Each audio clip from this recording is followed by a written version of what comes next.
Jai Nitya Lila Pravishtam Vishnupad Paramhamsa Privrajikacharya Stotra Shada Shri Madhubhaya Charanaravinda Bhakti Vedanta Swami Srila Prabhupada Ki Jai Srila Namacharya Haridas Thakur Ki Jai Shri Krishna Das Kaviraj Thakur Ki Jai Shri Caitanya Caritamrita Ki Jai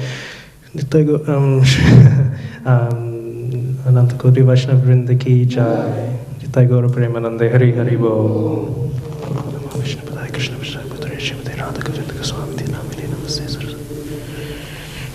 Shtarini. Okay. Hare Krishna. So today I think we're beginning Madhya Lila.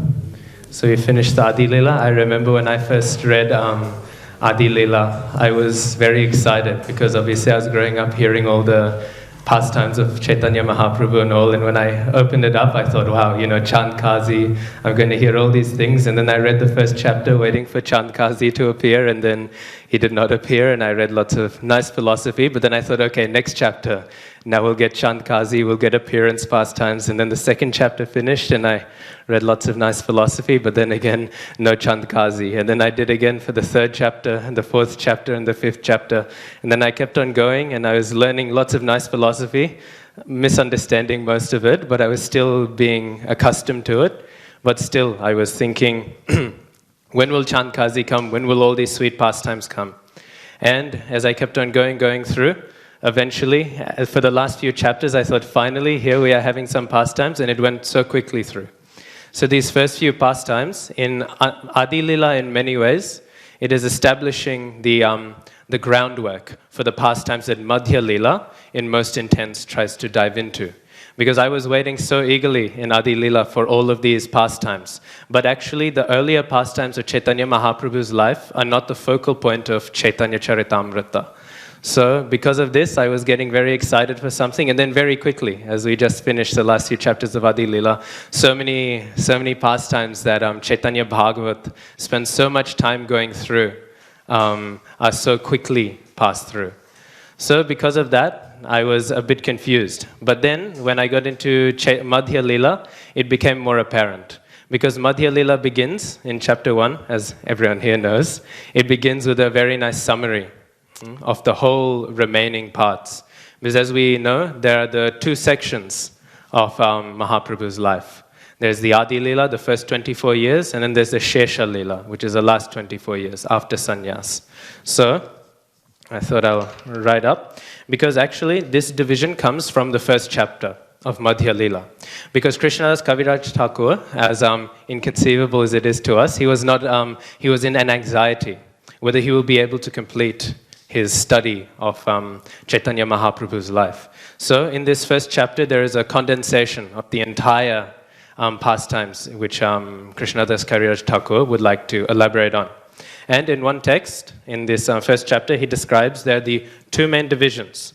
So there is Adi Lila to begin with, which is 24 years, which is what we have just covered for the past 50 or so, and then 50 or so nights. And then there's the Shesh Lila, which is the last parts, the completing parts. And they themselves are split into two main sections. There is 6 years of traveling, and this corresponds with our Madhya Lila. And then there are a remaining 18 years, which is our Antya Lila, which are spent not so much traveling, but actually fixated in Puri, in Jagannath Puri. So this is the general structure that is given. And so Krishnadas Kaviraj Thakur, he begins with a summary of all of this section here. Because again, he was worried that he would not be able to complete his work. We have a similar thing in Srila Prabhupada's pastimes. We read some of the earliest books Srila Prabhupada published were Nectar of Devotion, Teachings of Lord Chaitanya, and Krishna book. All of these books are summaries. They're all composed as summary studies. Teachings of Lord Chaitanya, obviously, of our Caitanya Caritamrita, Krishna book of the Samam Bonam, the 10th canto of Srimad Bhagavatam, and then Nectar of Devotion of Srila Rupa Goswami's Bhakti Rasamrita Sindhu. In here, Srila Prabhupada is giving the summary in order that he can continue his work without the anxiety or without the prospect of finishing it, because the essence is given in a summary study. In a similar way, Krishnadas Kaviraj Thakur, he is giving here a summary of his whole Caitanya Caritamrita. And we see Srila Prabhupada did this wisely. Of course, Srila Prabhupada wrote for us wonderfully Caitanya Caritamrita, but Bhakti Rasamrita Sindhu, except for a few texts published in some early Back to Godhead manuscripts, and maybe the first 14 chapters of 10th canto of Bhagavatam, they were not complete, these works. So this is showing again. Of course, Prabhupada, if he wanted to, he could have finished, but he chose not to. But still, so this sort of wisdom, this sort of mindset is seen here. So we see then, there is an overall summary of what is to be said. So the first chapter of Madhya Lila provides a very, very nice introduction to Madhya Lila and Antya Lila itself. And it begins with the sannyas of Mahaprabhu. And this is significant. We see after here, there will be flowing. There will be no longer these long chapters of philosophy. There is a flow of these pastimes. Because these are the central points. These are the central points which Caitanya Caritamrita was written for. We know that the Adi Lila and, of course, sections of Madhya and Antya Lila were based, Krishnadas Kaviraj Thakur says, like chewing the work of Vrindavan Das Thakur in Chaitanya Bhagavat, which of course was originally called Chaitanya Mangal. When we read, if we are to read in the first chapter of Madhya Lila, Krishnadas Kaviraj Thakur, he gives his respects not to Chaitanya Bhagavat but to Chaitanya Mangal. Because originally it was referred to as Chaitanya Mangal, however Lochan Das Thakur has written Chaitanya Mangal as well. So the devotee community came together and they said, we can't have these two very authorized biographies with the same name. This will lead only to confusion. So because of this, it was decided, because Vrindavan Das Thakur is the incarnation of Vyasadeva, therefore Vyasadeva has given us Bhagavatam, so he can give us Chaitanya Bhagavat or Chaitanya Bhagavatam. However, if he is to be, in one sense, the Vyasadeva of Gaura Lila, who could be the Shukdev? We read in Bhagavatam, in the first few texts, that this Bhagavatam has been made ever more sweeter because it has passed through the lips of Shukdev Goswami. Even though Vyasadeva has spoken it, it has become ever more sweeter coming out of the lips of Shukdev. In a similar way, Caitanya Caritamrita comes through the pen of Krishnadas Kaviraj Thakur, and so much sweetness has been added, as we know, by the mercy of Raghunath Das Goswami, repeating what he has heard from Swarup Damodar and other intimate associates of Mahaprabhu. But in the same way that Shukdev, his mouth, has made sweeter the Bhagavatam, in a sense, we can also say Krishnadas Kaviraj Thakur has also made Chaitanya Bhagavat, in a sense, sweeter by having it pass through his mouth. The nectarian qualities have increased. And so, summarizing, he does not wish to dwell too much on those things which Vrindavan Das Thakur has so sweetly dwelled on. He wants to contribute a certain sense of sweetness, which has been his special inheritance due to the information he has received of the later pastimes of Mahaprabhu. So that is why there has been a short summary. But now, in Madhya Lila and Antya Lila, there will be long descriptions of Mahaprabhu's further pastimes. Yeah. But to begin with, chapter 1 and chapter 2 as well, although chapter 2 tends to discuss more the mood of Antya Lila rather than specific pastimes, but chapter 1 gives a nice bird's eye overview of the Caitanya Caritamrita altogether. So, the of course, Madhya Lila begins with a few Mangala Charan, a few Pranam mantras, but it will later break into a general overview of the Caitanya Caritamrita. And the Caitanya Caritamrita, in its Madhya Lila portion, can be broken into a few sections. We have the first two chapters, which, as I said, are mainly an overview of the whole CC.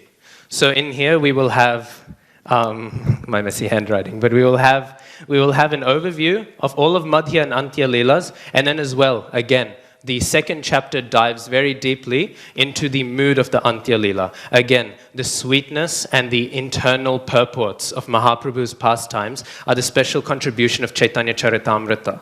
And therefore, the second chapter has been given some emphasis because it is giving an overview of every contribution that Krishnadas Kaviraj Thakur wanted to give, he's giving it in an encapsulated form in these first two. So the first is the pastime, and the second is a diving in, again, to this extra mercy, this extra information, this extra detail into the moods of Mahaprabhu's later pastimes. Then, from there, we then begin the overall, chapters 3 to 6, again, is Mahaprabhu's Sannyas Lila, and then he is settling into Puri. So, this section is sort of his establishing his sannyas. So, the establishment of the sannyas is here. And in these ones, we have many pastimes. We get introduced to Madhavendra Puri. Madhavendra Puri is really, in a sense, the beginning of the mood of our sampradaya. Our sampradaya, as we know, is coming from Brahma and going through Madhava. But if one reads the writings of Madhvacharya, they are not very similar in mood to our writings. We don't see this emphasis on the pains of separation. We don't see this emphasis on prem. In fact, Madhvacharya, he will give analysis of many pastimes, and he will come from a rather philosophical perspective. He says the gopis are liberated by their knowledge, not by their devotion. He will say things like this. So there's not a strong emphasis on the emotional and intense aesthetic revelations that we find in Chaitanya Mahaprabhu.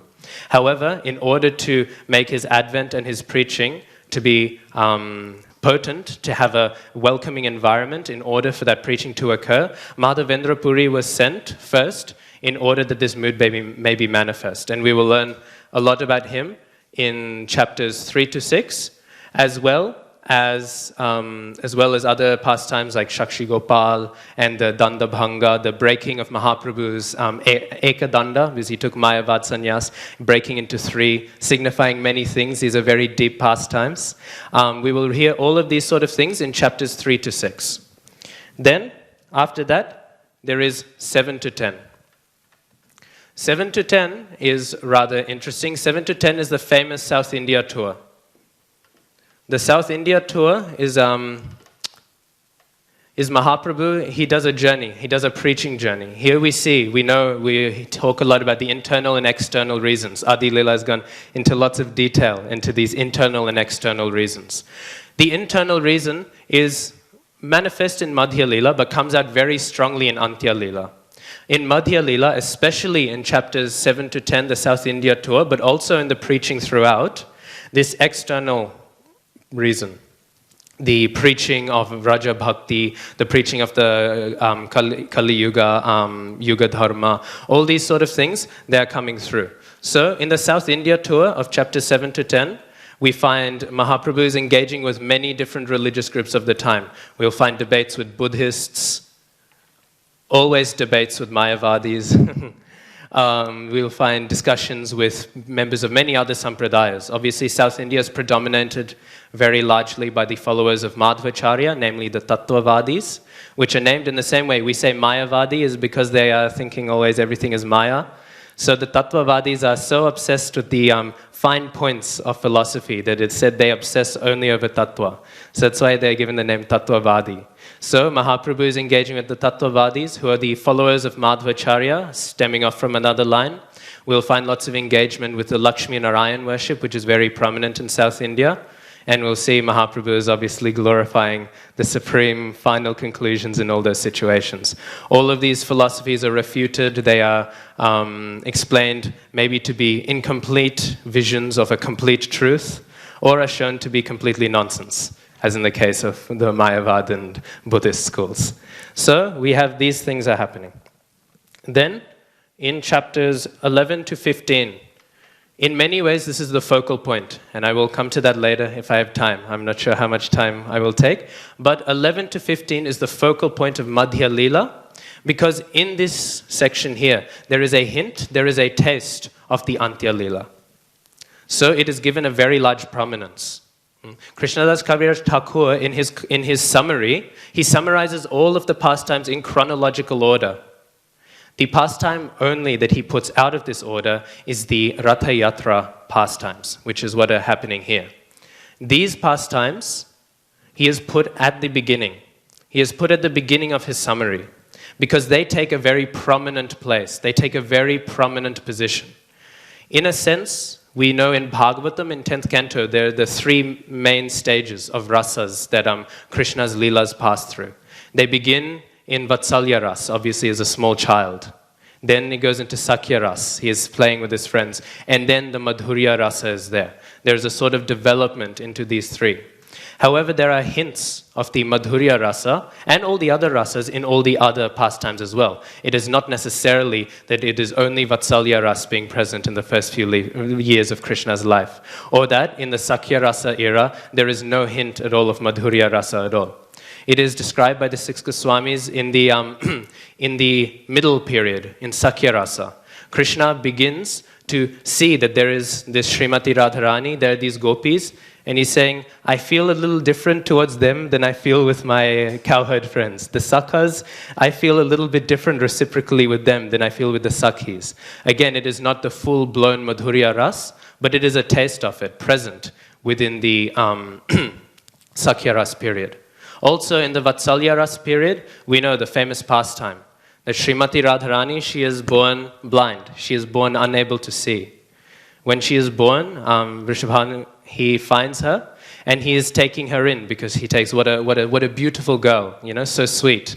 I will take care of her. And he's very proud to have her, and he's telling all the residents of Vraj, I have this very sweet daughter, and everyone is very excited. But there's an anxiety in his heart because she is not opening her eyes. Her eyes are closed, and he's thinking, what if she is blind? All of the concerns of a parent are coming up. He's thinking, if she is blind, if she cannot see, how will she be able to live her life? What joys will she be able to have? How will I be able to marry her well?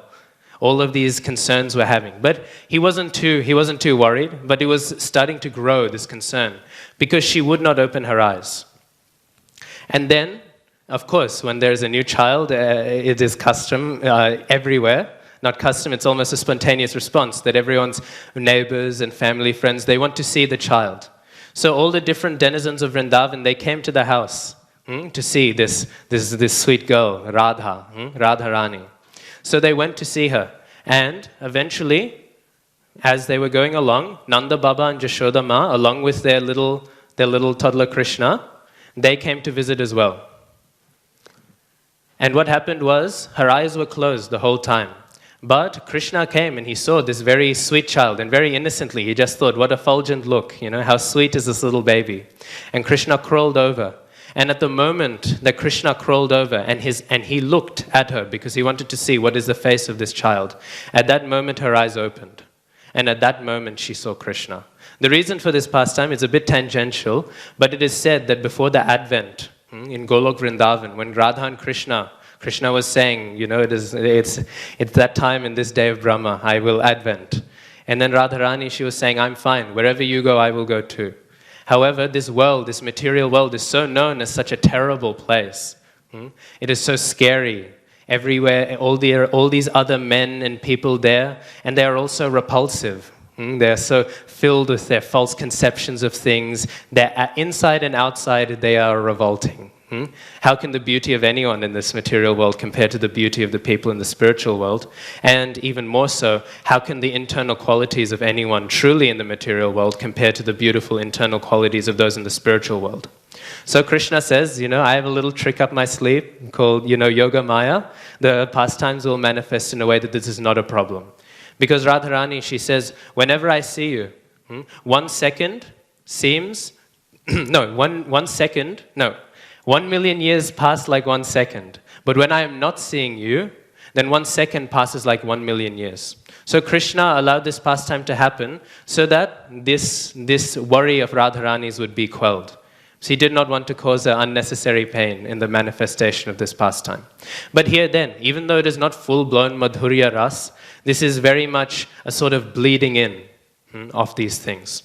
In a similar way, we find in Chaitanya Mahaprabhu's pastimes, even though it is the Antya Lila, where this internal purpose of Mahaprabhu's advent, that internal purpose to taste that mood of Radharani, even though it is coming out in the Antya Lila, which we have described, chapter 2 is mainly summarizing this, it sort of rears its head. It shows us a tiny hint in the Ratha Yatra festival. And this is why Krishnadas Kaviraj Thakur, in his summary that he has given, he places it first. Here in the Ratha Yatra, we see Mahaprabhu, he is fully tasting everything that Radharani is feeling. We know he is saying so many poems. And maybe I will think next lesson, tomorrow, I'll discuss some of those texts in depth. I'm just giving an overview today. But he's saying many texts which are expressing the pains and moods of Radharani. And because he is having that, why? Because Jagannath Swami gives him a Krishna to reciprocate with. He is trying to taste Radharani's mood, but Radharani needs a Krishna in order to feel these things. But there are deeper things with this as well. But Ratha Yatra is the focal point of the Madhya Lila, in one sense, because it is giving that high conception to which the whole pastimes are building up to. We get a hint of the Antya Lila, of those internal moods appearing then. Then after the Ratha Yatra, we have the attempted visits to Vrindavan. Obviously, Mahaprabhu is Krishna himself, and Krishna very much likes Vrindavan. Vrindavan Dham is his home. So he is constantly trying, actually, all the time. In fact, as we know, Mahaprabhu originally wanted to go straight to Vrindavan.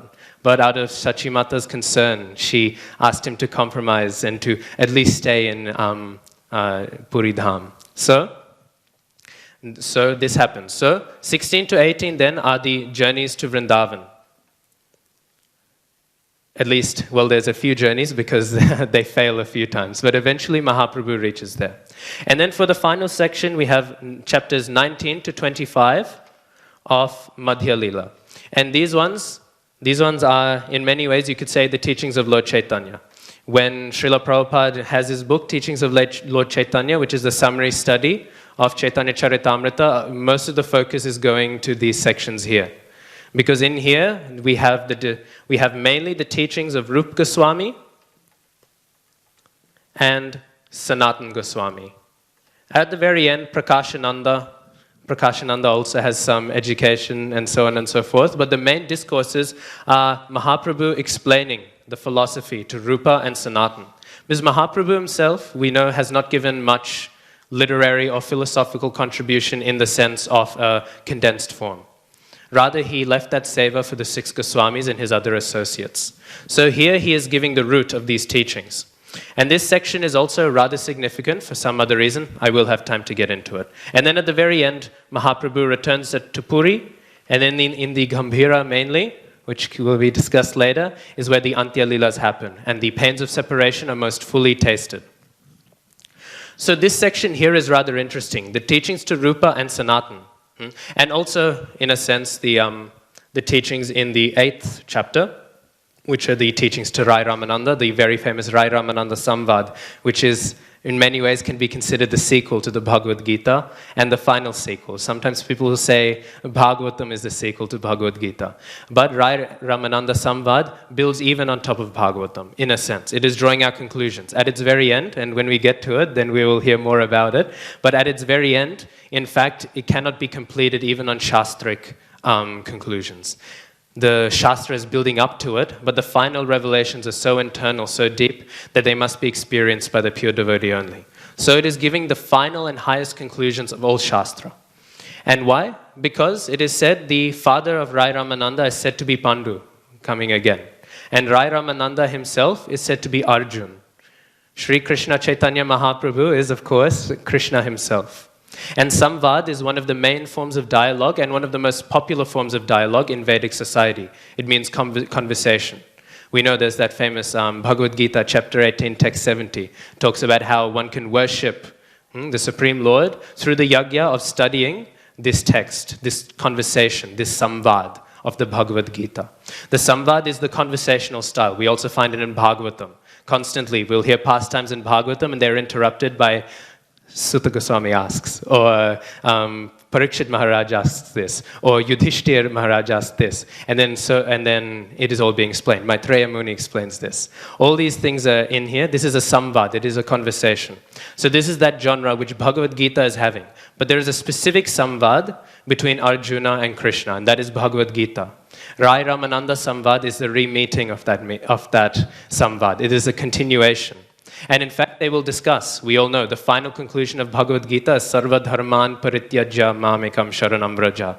This famous instruction. This is the conclusion. This is the final assumption of Bhagavad Gita. However, in the 8th chapter, we will find that when this is being explained as the essence of all Shastric knowledge, Mahaprabhu says, Eho Bahya Age Kohoar.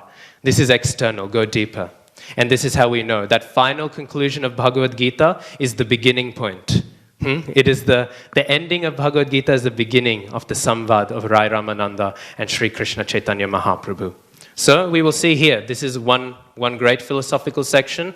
And here as well, we will find Mahaprabhu is explaining to Rupa Goswami and Sanatan Goswami. He is giving teachings to them. And he will go through and explain very many things. The famous Atmarama verse from Bhagavatam is explained, so on and so forth. This here reflects, very interestingly, a certain historical context of the Caitanya Caritamrita.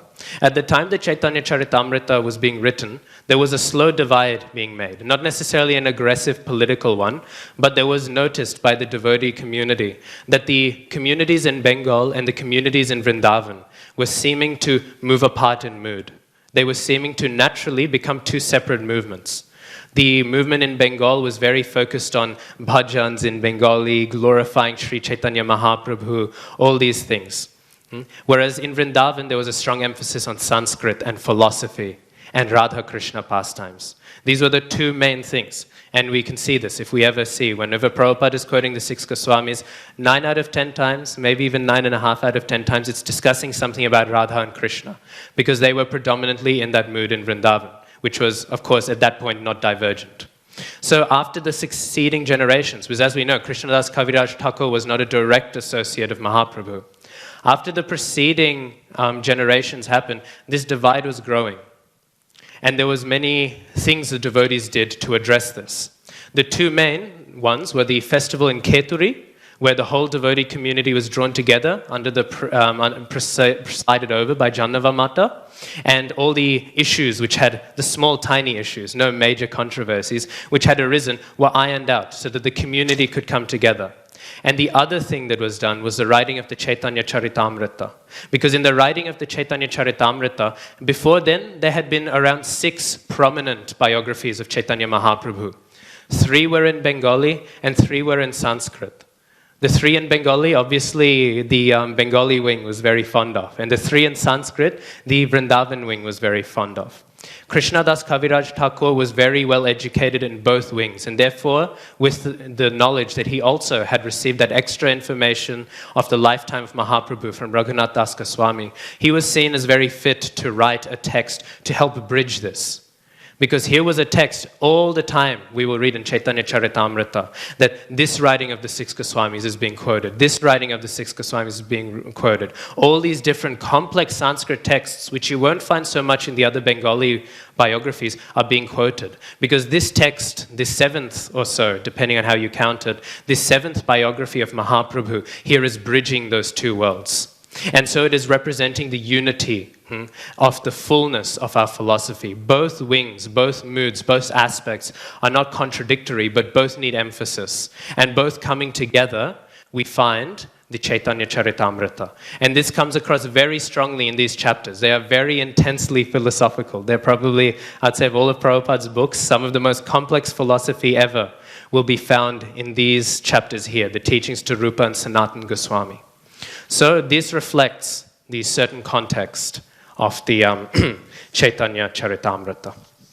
So then, with this overview, I'll talk a little bit more about the first chapter, but I'll make one final point about the Madhya Lila. There is a text in the 11th canto of Bhagavatam, after the very, very famous Krishna Varanam Toshan Krishnam. There's a few other texts that are discussing the incarnations of Krishna, or actually they're defined rather differently, which is the point. We have the next one, which begins Dhyeya, so I've forgotten the rest. But then there is another text after that. And that text there is described by 3 different acharyas in 3 different ways. I have it here. It is Tyaktva sa dustyajya surepsita rajya lakshmim dharmishtya arya vachasa yad agad aranyam mayam mriggam dayata yepsitam anvadhavat vande mahapurushte charanarvindam. So this text here is described in 3 completely different ways by 3 different acharyas.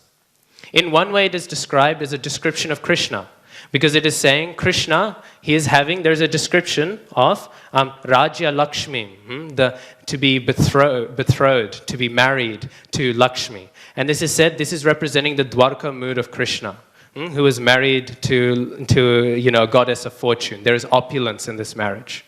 And then there is the further description that because there is a talk of leaving into the aranya, into the forest, aranyam, going into the forest. And so it's said, this is referring to Krishna, because Krishna, he is leaving, based on the Arya Vachasa, based on the wishes of his parents Devaki and Vasudev, because again we are speaking of opulence, he is leaving on their wish to go into the forests of Vrindavan, the Vrindavan forest, Vrindavan. The Van means forest. That's why one of the sannyas names is Van Maharaj, because we often say Bon because of the Bengali, but it's actually Van Maharaj, because it means the forest in which they go into. So Vrindavan is a forest, yeah? So it is said that Krishna went into this forest, and therefore I worship him. Vande Mahapurush te Charanaravindam. Another description that is given is that this is referring to Ramchandra, because Ramchandra is also Mahapurush. Yes? So, it is said, because another part is saying, Maya Mriggam Dayita Yepsitam. So, of course we know, Ramchandra went into the forest in exile. We know this, yeah? And he chases after the Maya Mriggam, which is from Marichi. It is Maya, it is illusory, it is a Mriggam, it is a deer. It is a deer that is an illusion that was made by Marichi, and because of that, he went out in pursuit of it. So this description is also given. And he is obviously also married to a great, to somebody who is equivalent to Lakshmi. We know Sita Devi is very beautiful, very wonderful. So it is said, maybe this is Ramchandra, he is going and he is chasing after this Maya Mriggam. But the final personality given is that this personality is Sri Chaitanya Mahaprabhu. Because Sri Chaitanya Mahaprabhu, when he was married, his wife, we know, she was so wonderful. How could she can be the goddess of fortune should be compared to her, not the goddess of fortune, not her compared to the goddess of fortune. She was so wonderful. Yeah, so he is fulfilling this. But furthermore, he also went into the forest because he took sannyas. Yes? But he did not chase after a golden deer. He did not chase after the Maya Mriggam. But Vishwanath Chakravarti Thakur says this word does not necessarily have to mean a deer. It can also mean all of the souls and all of the devotees lost in Maya.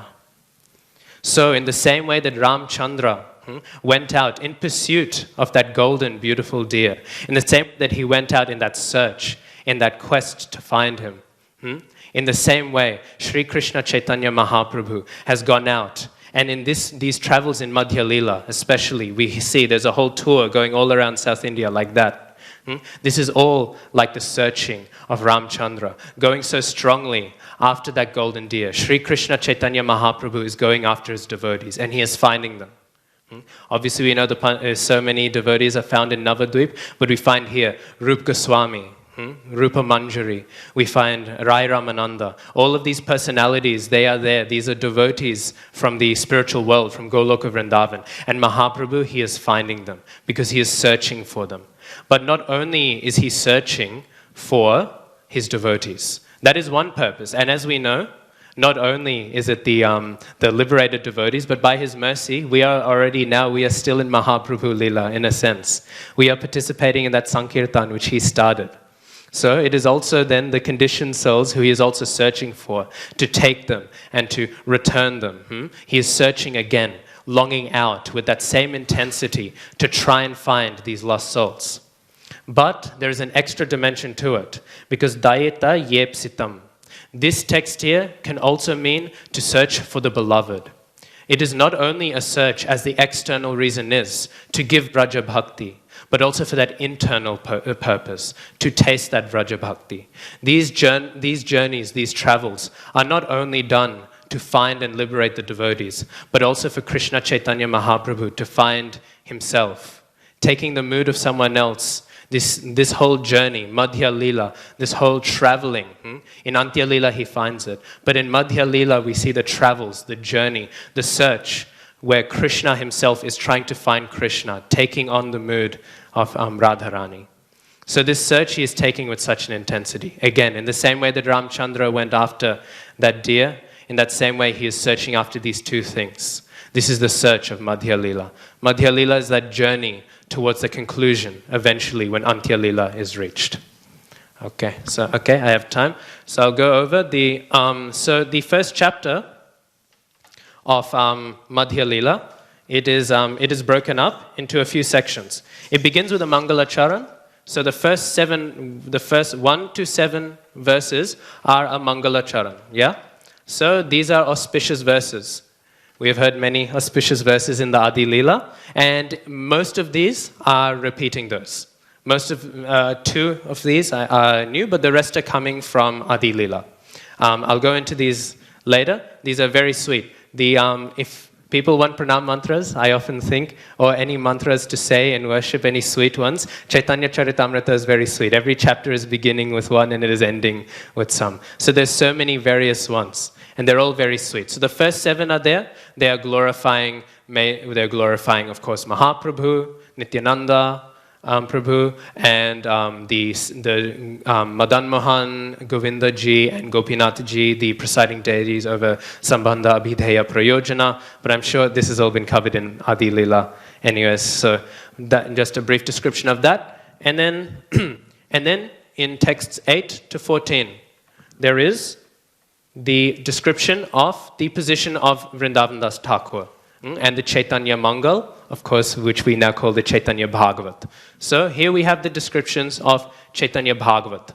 Chaitanya Bhagavat, we've already discussed its relations with Caitanya Caritamrita, but it's a very sweet text, and here we find great glorifications. And there's a constant prayer of Krishnadas Kaviraj Thakur. Because even though he is adding this sweetness that he has found, it is done with a sense of humility. He's only begging for the mercy of Vrindavan Das Thakur. It is not that he's willing to jump over or to do a greater job. Rather, he is doing the service in the mood of service to help the mission of Vrindavan Das Thakur. So, we find here this. Then in 15 to 23, we have what I described at the beginning, the Adi Leelas and the Shesha Leela. And then we find in 24 to 45. I will not have time to get into this, but just to explain the structure of this, we are going through. So we are hearing, here he is describing, I will only give an overview. And in Chaitanya Bhagavat section, he is describing, this is what I am building upon. And here, again, he's glorifying the other associates of Mahaprabhu. This is, again, the correct mood of humility and approach. It is not that he is thinking, now I'm giving something new, something great. He is glorifying all of the previous acharyas to place himself humbly in position in relation to them. And this section is very, very sweet. It is discussing mainly the compositions of Rupa, Sanatan, and Jiva Goswamis, who are very voluminous writers.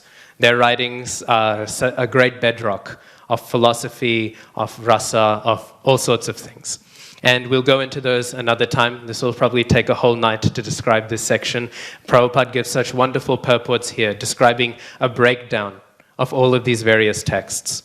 And at the beginning, there is a small glorification of Nityananda Prabhu.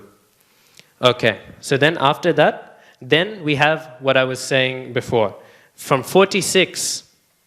text 46 to 90, here is the Ratha Yatra, which is given such prominence. This is given a very central role. So we see here there is the meetings of Rupa Goswami and so on and so forth, and their ostracization from the temple. They weren't allowed in, and Prabhupada writes, again, this is an example. Srila Prabhupada's purports are very unique in one sense. If we read other commentaries of the other acharyas, they will give very sweet grammatical definitions and points and so on and so forth. But Srila Prabhupada's purports were very potent because they were very relevant to things that are currently happening. So Srila Prabhupada comments in his commentary on Haridas Thakur and Rupa and Sanatan not being allowed in, that this is something which is continuing to happen. And, yes, I'll have time to comment on that. And this is something that's very relevant throughout the entirety of Caitanya Caritamrita. Because we read in the opening Mangalacharan here, that famous text is being mentioned, where it is said that they are rising. Nityananda Prabhu and Krishna Chaitanya, they are rising like the sun and the moon. They are rising like this, so wonderfully. But their pastimes, when we see the sun and the moon, we know they are very distant and far away.